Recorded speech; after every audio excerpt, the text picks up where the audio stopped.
Michael. I'm from Springfield, Ohio. I have 2 years in recovery from opiates and stimulants, and today I'm a son, uncle, brother, and productive member of society. Well, thank you so much for joining us. We really appreciate you taking the time out of your schedule. Could you start off by sharing a bit about your childhood? So I grew up in upstate New York, kind of like in the woods, and I was from a single parent household.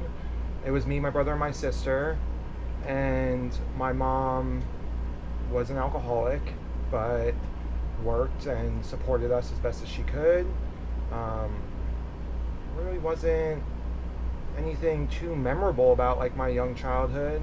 I just kind of, I don't know, I feel like I always had a problem from jump with everything I did. If I if I knew I was going to be in trouble for eating something, I'd still eat it all and be like, I'll deal with it later. Or just, I grew up really close to my sister and my brother. Okay. So that nice tight bond between and are they older or younger than you? I'm the youngest. Okay, gotcha. And so with having a mother who struggled with substances, how was like school impacted and like friendships? So people didn't really come over to my house, and school was impacted mostly because like there was never a parent that was coming to PTA meetings or anything like that.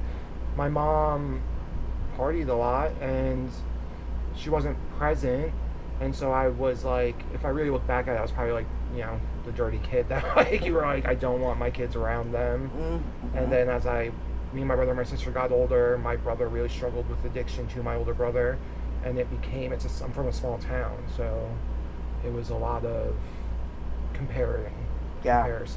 Right. And that can be difficult. So when did you first start experimenting? I was 12. Okay. And what was that first experience like for you? I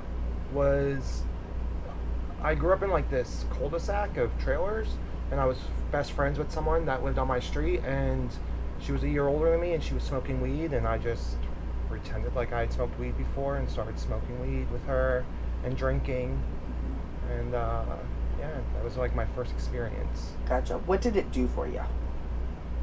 I was constantly unsure of myself and who I was as a person. I grew up in a really liberal town, but I knew from a young age that I was gay and that it wasn't super accepted, and I wanted to fit in and I wanted to have friends, and it made me feel like people wanted to be around me when I was using drugs. Gotcha. So can you talk a little bit about how your disease progressed and what that was like for you? So once I started smoking weed, I made really good friends with everyone in school that did drugs, and I overdosed the first time I was 13 on Oxycontin outside of a grocery store. Oh my goodness. And like Narcan and everything? Narcan wasn't around then, so okay. I was given activated charcoal. Okay. And had my stomach pumped, and just manipulated my way out of it. Told my mom I didn't know what I was taking, and just tried to skirt around the responsibility and deal with the problem at hand. And was there ever any school or police involvement then? So I had never been in trouble until I was 23 or 24. There really wasn't much police involvement because at the time the person that gave me the drugs was another child. Okay. And so they got in trouble. I didn't, because I lied to the police and said I didn't know what I was doing. Mm-hmm. So as you progressed through, high school years, how did your disease progress? So I like fell in love with opiates like young, and my mom suffers severely from like mental health problems, and she left when I was 15 to like go on vacation and just never came home. And my older sister ended up taking over like raising me, and I had a really good friend that was older than me, that was a girl that sadly has passed away now, but we were best friends, and she was prescribed Percocet 30s, and that's what my life consisted of, was never. And my father had moved back to New York at that time, and he was on pain pills, and he had given me pain pills a lot. So I had like all this access to opiates. So kind of just like Groundhog Day, over and over, living the same thing again and again. Constantly just stuck in this rut of despair over my mother leaving, and the only time I felt better was when I was high. So whatever I had to do to get my next one, even from a young age, I had done like really risky things, all in the name of getting high. Like looking back on it, you know what I mean, like being exploited sexually by older men and stuff like that to stay high, exploiting my friend that was my age, that was a girl, sexually to get high, stuff like that. It was just really dark, but it didn't feel that way at the time. Right. It felt normal. Yeah, when you're in it. So, is there a story that you could share that really paints a picture of what that day-to-day life was like? My day-to-day life would mostly consist of, I would wake up, I might go to school because my sister was raising me, but she had children too, and I was already in an alternative school. I'd already been kicked out of the regular high school for doing drugs, and so they would call my sister to be like, if he doesn't come to school, we're going to take your kids away. So I would go to school just to get suspended, and I'd wake up first thing in the morning, and I would take whatever drugs I had, get on the school bus, go to school, do drugs at school, and then once I would leave for the day, I was never home. Like, I was never settled. I would be with my best friend Angelica that passed away all the time, and we would be like just kind of like driving around aimlessly, high, like putting everyone at risk. I grew up in like, there was mountains everywhere. I spent a lot of time in the mountains, kind of drunk or high, and wasn't really like one, like all the stories are the same because my life I wasn't doing anything. Right. So did you make any attempts to change your life? When I turned 17, I started moving a lot to try to like escape the scene that I was in, and like the cutout of a life I'd made for myself in upstate New York. So I remember I moved to, I started driving toward California, and I was in like Colorado maybe, and I was staying with someone I didn't know, and I found biking in their house. So it was always just, I brought me wherever I went. I found drugs anywhere I went. I was personable at that time. I had learned how to like use my personality and be outgoing to try to get people to want to be around me so that I could inquire about where I could get high or find drugs. And so I moved to like Colorado. I moved to California in San Diego and got really strung out again on heroin, and my dad ended up following me out there, and our addictions always kind of like coincided. He was always been addicted to opiates. I was always addicted to opiates. I had come back here when I didn't feel safe anymore and I wanted to be around my older sister, and then I moved to North Carolina where I started drinking really heavily. So it didn't matter where I went. I was going to find something no matter what, whether it was my drug of choice or not. Right, absolutely. So I know you mentioned that your mom struggled with mental health and substance use disorder. Have you struggled with mental health as well? So as a young child, when I was 9 years old, I started having really bad anxiety attacks, and I ended up getting put in a mental institution for a couple weeks and having to go to therapy and stuff like that. And I don't want to say I've grown out of it. Maybe I've learned to be more tolerant and give myself more grace, but I remember being terrified as a child because I didn't know what was going on with me. Right. And I didn't feel safe at home. My sister was being a parent, so like when my mom would try to parent her, there was just a lot of like fighting and violence. And so at what point did you recognize that I need to do something differently? So I went to prison the first time for aggravated possession of methamphetamine. I went for 6 months. I went straight to a halfway house. It didn't feel that bad. You know what I mean? Like I was just on Suboxone while I was there, and I was still thinking like I could manage this, I could find a way to like do this successfully. That was always what I thought, was like I could successfully find a way to use drugs and it'll be okay.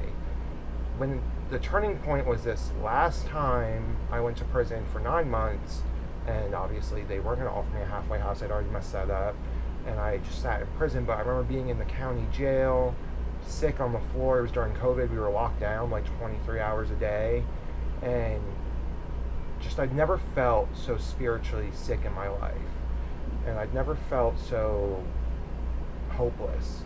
And I remember just repeating to myself over and over again, like, this is the last time you have to go through this if you want it to be.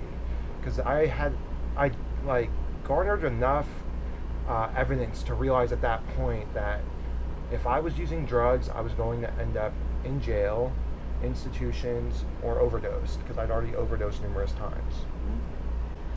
And so you're laying in jail during COVID, no less. And you they'd already given you the attempt at the halfway house. So, were there any services that were offered to you to be able to start addressing it? I mean, 9 months is a long time to be somewhere. So, I hated jail, right? So I was like, well, I'd rather just go to prison. So before I even had like an arraignment or anything, I called my public defender from jail and was like, I'd like to just plead out to these felonies and go to prison for 9 months. And he made that happen. When I went to prison, I was in a program called Brief Intervention Program, and it was kind of like a drug abuse class, and I went to meetings in prison. That was like my first experience with NA meetings and AA meetings. Okay, very cool. And at that point, did you start to see, maybe something could be different? Did you start to get any hope at that point, or what was your experience like? In the fellowship I'm a part of, the end goal is spiritual awakening, right? And I remember having this spiritual awakening sitting in the big room for the NA meeting, and I just felt like my best friend Angelica next to me, and it felt like you're doing this for you, but what a beautiful thing that you're able to do this for her too, because she wasn't able to get it. Right. Yeah. That's a pretty cool experience to be able to have that in prison, no less. Yeah. Yeah. So after you complete the 9 months, what do you do next? I get out, and I remember the whole 9 months I was like, I'm going to go back to my dad's house, because at this point, as my dad's addiction progressed with pain pills, I had started giving him Suboxone. Okay. And he was, there's different varying degrees of addiction. Mm-hmm. Some people are able to handle it a little better and be more functioning. That's not my story. That's my dad's. So he could take an eighth of a Suboxone every day and be okay. So I was like, I'll just go back to my dad's. And I remember a week before I was getting out, I was like, oh, you shouldn't go there. Wow. You should figure this out on your own. You're 27 years old. You're a grown man, and you need to figure things out for once all by yourself. So I came straight to McKinley Hall the day I got released, in my prison sweatpants, and I was scared. I was terrified to get out, which is a crazy feeling, but I just remember being terrified. I don't want them to let me go. This is the longest I've ever had clean. The only place I have to go back to is Springfield, and I don't know if I'm going to be able to handle this. And I came straight to McKinley Hall, and they got me in sober living in 3 days, and my sister made me stay at her house with her for 3 days, and just wouldn't let me outside. Yeah. Right. Gotcha. Well, sometimes we need those people to be able to help protect us from ourselves. So could you talk a bit about that experience, living in sober living, and what you did to build the support and to turn your life around? I started going to 12-step meetings and built a group of people that believed in me and wanted to see me do better. Awesome. And did you do any treatment as well, or just mental health at all? I did IOP. Okay. Was it helpful? Yeah, it was helpful. It helped me, again, gain more people that believed in me and wanted to see me do better. I was in sober living, and I was on Vivitrol, okay. And that was really helpful for me for the first maybe year I was out. Excellent. So how has your what did you start doing as far as employment goes, and being able to rebuild that part of your life? So when you're struggling with addiction and you first get clean, you're kind of starting like in the negative. I had no license, I had terrible credit, I had nowhere to live, and I had no real gainful job experience to speak for, where I've been for the last 5 years. And I had a friend in the 12-step meetings I went to that was a manager at a restaurant, and she hired me to be a dishwasher. Okay. And I did that for a couple months, and then I just kept progressing, and I started working at like a factory, and then I moved on from factory work. I think I went to another factory, and then I got my CDCA, and I got a job in a treatment center. Very cool. That's spectacular. So, what does your recovery look like today? Like, what do you do to be able to maintain yourself? I came to an understanding of a higher power. I struggled going to 12-step meetings in the beginning. I struggled with the word God a lot, and that was very hard for me, and that like turned me off a lot to it. And so I started working steps, and I got like a deeper understanding of who I was, what my higher power looked like, that it doesn't have to look the same as everyone else in the rooms, and that it's like our diversity is our strength. So I really started valuing sponsorship, and I got like a sponsorship family and a lot of people that really care about me, and I started doing things outside of that. I started going to school, which made me feel good about myself. I was able to pass, college, and I started being like a present uncle to my nieces and nephews and spending time with them, and being a brother and a son and a good friend. And I started like finding things I enjoyed doing in recovery. Like I started like going to a bunch of amusement parks and going hiking and stuff. A lot of stuff outdoors and stuff like that really helped me feel more grounded and feel like I was building a life.